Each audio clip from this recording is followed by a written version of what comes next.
Hola. So I decided today that I'm going to post about relationships. So I'm no expert, obviously, um, but I was in a relationship for like kind of on and off for like 7 years, and I was married for like 4 or something. I don't know. I don't even know.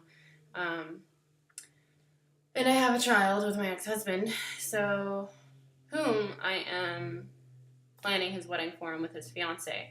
So that should at least say something about, maybe not the romantic relationships, but that should say something about relationships in general. I do know how to maintain friendships and relationships, I think. Um, so, one thing that I learned the very hard way took 10 years is that you can't go to someone else to fix your problems. And that's a pretty general statement. And you can say, oh, I already know that. But whenever you're in it, it's kind of hard to be unaware or to be aware that you're actually creating problems. I used to always tell my ex-husband, oh, you should be here for me while I'm going through this, blah, blah, blah, blah, blah. You're my husband. You're supposed to be my emotional support. And I kind of don't believe that anymore. And mainly because he always told me that. I just didn't accept it at the time. But in order to love someone else unconditionally, you have to first unconditionally love yourself.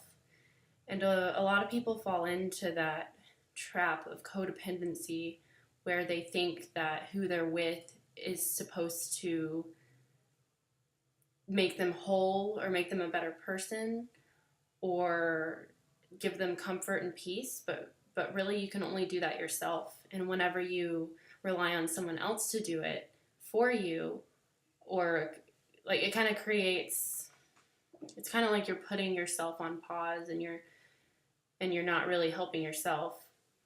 Kind of like an addiction. Like you emotionally you can't handle your problems, so you drink.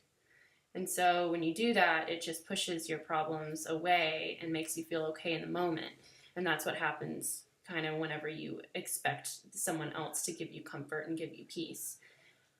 Uh, the only way that I was able to be okay with being single and being happy and not needing anyone was because I put so much focus into myself and I worked on myself. And it came to the point where I don't need someone to make me happy.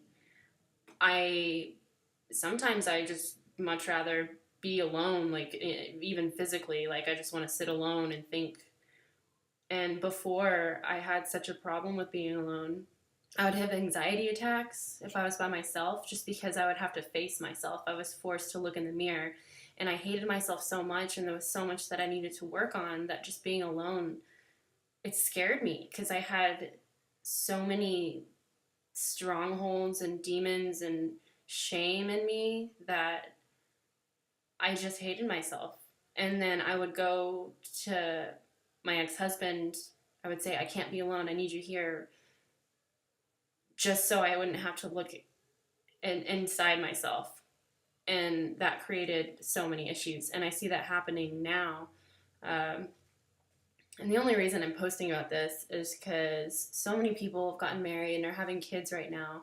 And it kind of scares me. Like, I wish for the best, but I get scared. I mean, I was super young whenever I got married and had kids. But I mean, I learned a lot from it. And I just don't want to see that happen to other people because it's not easy at all. Not at all. In my own life, that's why I chose, and it's worth it for me. I would never change a thing. Even if I didn't have my son, even if we didn't have him, I still would never change a thing because I learned too much from it and I gained so much. And I don't know that I would be at the same place as I am right now, emotionally and mentally, if I didn't have that, you know, breaking apart of myself and being forced to look inside myself and see my issues that I needed to work on.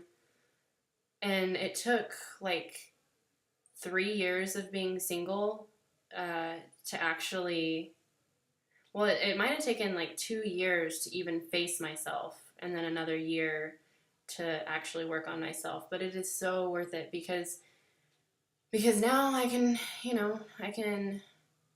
I can be happy no matter where I am, no matter what's going on, literally anything. like, um, I can create positivity out of negativity, and it feels really good. And that's just what I want for everyone else. And I'm sure there's tons of people that are there. The ones that I see like on Facebook, on social media, complaining about, girls or guys, how, oh, all the good ones are taken, or going through these vicious cycles of like being hurt and then being desperate and then being hurt again and then desperate again, and then other people, making fun of them for always needing someone. One of my favorite quotes is hurt people, and free people, free people. So if you talk bad about anyone, it's probably because you're hurting inside your own self. You're just mirroring that hurt. And if you're free from all that stuff, you really just want to help people. So free people, free people. So I don't even know where I was going with this. I'm just going to stop. Later.